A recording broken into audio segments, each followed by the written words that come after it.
बबलू हाथी सुबह सवेरे अकेले वन में टहलने के लिए निकला। वह अपने ही धुन में चला जा रहा था।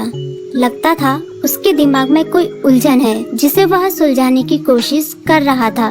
सड़क पर आगे बढ़ते ही उसके सामने चीकू खरगोश भागा। बबलू का पैर उसके ऊपर पड़ने ही वाला था कि चीकू जोर से चिल्लाया। उसकी आवाज सुनकर बबलू ने अपना पैर पीछे खींच लिया। कहाँ खोए हो बबलू भाई? कहीं नहीं, बस कुछ ऐसे ही सोच रहा था। किस बारे में? तुम जानकर क्या करोगे? शायद मैं तुम्हारी कुछ मदद कर सकूं। तुम तो जानते हो आजकल वन में कितनी चोरियां हो रही हैं, पर चोर का कोई अता पता ही नहीं है। इस बात को लेकर वन के सारे प्राणी चिंतित थे। वे वहाँ खुद को सुरक्षित महसूस नहीं कर रहे थे। अरे चीकू भाई, हम मजबूर हैं। हम चोर को पकड़ ही नहीं पा रहे हैं। वह बहुत चालाक है और अपने काम को बड़ी कुशलता से अंजाम दे रहा है। कहीं कोई सबूत ही नहीं छोड़ रहा। हमारे राजा इस बात को लेकर बहुत चिंतित हैं। यही कारण है कि हम सब इस बारे में सोच रहे हैं। अब तुम मेरी इसमें क्या मदद कर सकते हो? मैं कुछ सोचता हूँ, हो सकता है मुझे कोई उपाय सूझ जाए। प्रयास करने में कोई हर्ज तो नहीं है। तुम ठीक कहते हो चीकू, लेकिन वन के गुप्तचर भी अभी तक इसका कोई हल नहीं निकाल सके। इतना कहकर वे चुप हो गए। बबलू की बातों ने चीकू को सोचने के लिए मजबूर कर दिया। चीकू को उदास देखकर बबलू बोला, तुम अपना मन छोटा मत करो। मुझे अच्छा लगा कि तुमने मेरी परेशानी को समझा। कभी मैं भी इस वन के लिए गुप्तचर का काम करता था। एक बार मेरी टांग टूट जाने से मेरे अंदर फुर्ती नहीं रही। तब से मैंने यह काम छोड़ दिया। चीकू, तुम चाहो तो यह काम दोबारा कर सकते हो। वन के प्राणी ज्यादातर दिन में भोजन की तलाश करते हैं, वे रात को आराम करते हैं। तुम दिन रात दोनों में ही भोजन की तलाश में निकल सकते हो सकता है रात को तुम्हें कुछ ऐसी बातों का पता चल जाए जो हमारे काम की हो। हाँ बबलू, तुम ठीक कहते हो। मैं आज रात को वन में घूम कर इस बात का पता करने की कोशिश करता हूँ। थोड़ी देर बातें करके चीकू अपने बिल की ओर बढ़ गया और बबलू अपने रास्ते चला गया। चीकू के दिमाग में अभी तक बबलू की कई बातें घूम रही थी। उसे समझ नहीं आ रहा था वह बबलू की मदद कैसे करे।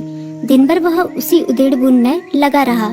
शाम होते ही चीकू कुछ सोचने लगा और वह चुपचाप बिल से बाहर निकल आया। चीकू की पत्नी ने देखा तो बोली, इस समय कहाँ जा रहे हो? बाहर खतरा है। खतरा तो सुबह भी रहता है, लेकिन खतरों से डर कर हम भूखे तो नहीं मर सकते। मैं बाहर घूम कर आता हूँ। इतना कहकर चीकू रात को बिल से बाहर निकल आया। कुछ दूर जाकर उसकी नजर बंकू उल्लू पर पड़ी, जो कुछ ही दूरी पर था।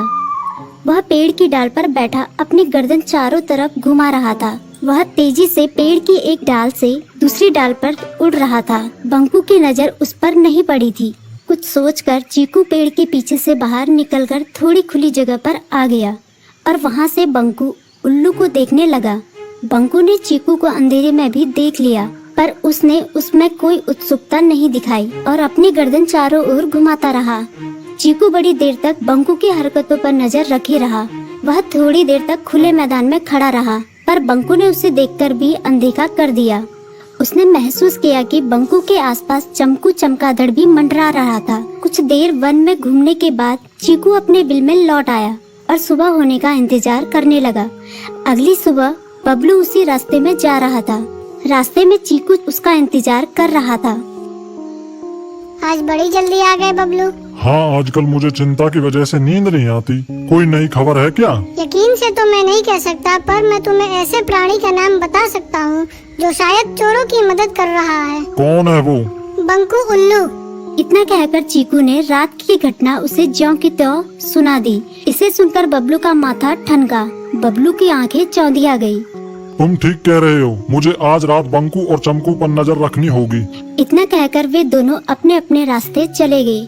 बबलू रात को अपने साथियों के साथ बंकू पर नजर गड़ाए रहा। उसकी संदिग्ध गतिविधियों को देखकर बबलू ने उसे उसके साथियों चंकी और संकी लोमड़ के साथ पकड़ लिया। बबलू ने सख्ती से पूछताछ करनी शुरू कर दी।